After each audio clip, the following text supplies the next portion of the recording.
umnumzana uRamaphosa nohulumeni wakhe bakhohlakele corrupt.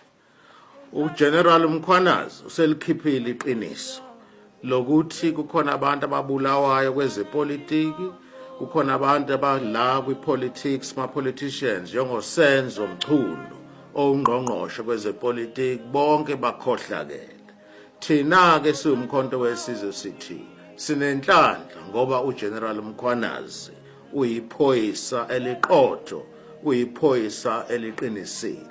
Siyanicela nonke ke emakhaya ukuthi lento yenziwe uGeneral Mkhwanazi inhle, sonke masimxhase. Iwele ikhombo, tiko ra hina ri wele ikhombo, swa chavisa leswi humelelaka la tikweni leri. Holobye nkulu lo a tsandzekaka ku tihlamulela, a nga lavi vutihlamuleri, u tirha na swigevenga. Hi ri vanhu va ka hina hinkwenu a hi humeni ya support General Mkhwanazi. Bantu bekhaya njengoba sihlaga kangaka niyazi ukuthi sihlagiswa yini. Kade sihlagiswa ukuthi sinohulumende la ongakhona ukukhuluma, ohlalela ukuleya mala. Ngamanye amagama abantu basazokuhlaga beSouth Africa ngoba sinabantu abangasirehe, sinabantu abazingebengu. Abanye ke uGeneral Mkhwanazi usihelebhileke wazama ukuthi asihlagulule ukuthi kunento eziningi ezenzakalayo ngaphakathi kuhulumende.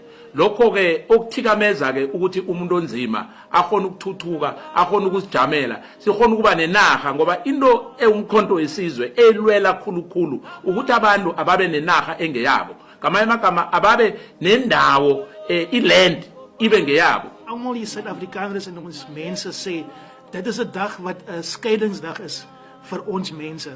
Ons is vandag is 'n keerpunt, 'n waterskeiding in ons jong demokrasie. Die president het met sy eie mond erken dat die wetstoepassing in agentskappe van Suid-Afrika moontlik deur kriminele bendes geïnfiltreer is. Maar in plaas daarvan om op te tree, steek hy hom weg agter 'n regterlike kommissie. Roekskerm nie 'n oplossing nie. Ons wil hierdie krisis aanstel en sê ons wil 'n nuwe Suid-Afrika hê, ons wil 'n nuwe eleksie hê, ons wil 'n nuwe regering se eleksie hê, want hierdie ene is korrup van top na bottom toe. Soos hulle sê, 'n vis vrot van die kop.